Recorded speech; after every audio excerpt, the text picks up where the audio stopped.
I think about this a lot. Um,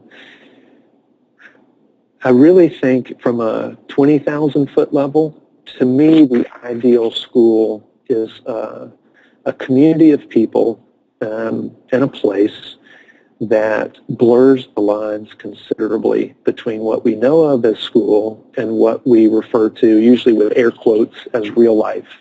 And so a lot of what we've talked about in this conversation is about kind of the innovator's profile of being an explorer, a discoverer. But what that really is the human profile. It's the natural way of human learning. So I think we all learn in projects.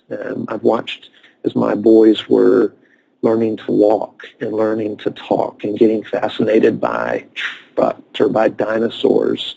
They didn't get to that because we sat them in desks and lectured to them about trucks or dinosaurs or walking, talking.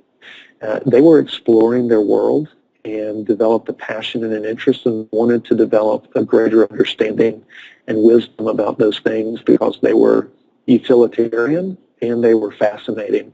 And I think school, the ideal school for me, leverages that natural human way of learning and applies that project sense to the patterns and habits of the school day.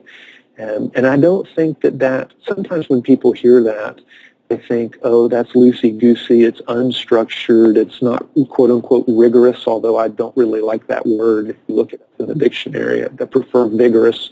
I think if we really understood the definition of rigorous, we would stop using it about our schools. But in the last 2 years of my life, I helped create and co-facilitate a course called Synergy.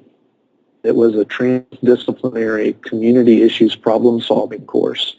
And there was nothing loosey-goosey or unstructured about it. It was the hardest work I've ever done because it put me in a role of facilitator, or we talk about not being the sage on the stage, but the guide on the side, of trying to help the intersections of young people's passions and interests and their strong desire to make a difference in the world and to be a positive influence on their community with the needs and issues of the community.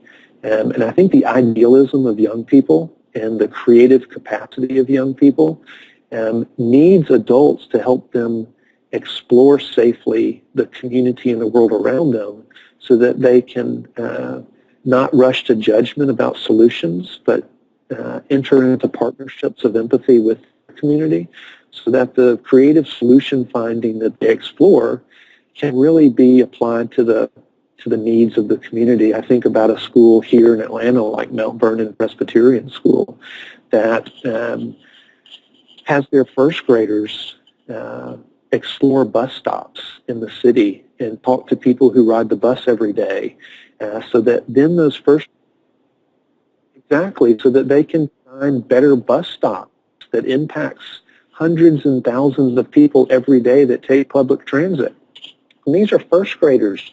And when we stop underestimating young people from age 5 to age 18, I think school can be an engagement of community and a collective problem solving. I also think at the other end of the age scale about Bennington College and Liz Coleman's school. She's the president of Bennington College, where they've rethought curriculum, that curriculum's not siloed departments and disciplines, but curriculum could be the challenges that we face. And to apply that interdisciplinary thinking, I think of schools like High Tech High School or Science Leadership Academy, or side project, internal schools within schools like the Independent Project or Emily Piloton's Project H. I think that's what school can be, is a curriculum of community challenge, a curriculum of relevant design and problem solving, that partners the business world, the social innovation world, the young people schooling world, all working together for the solutions we need.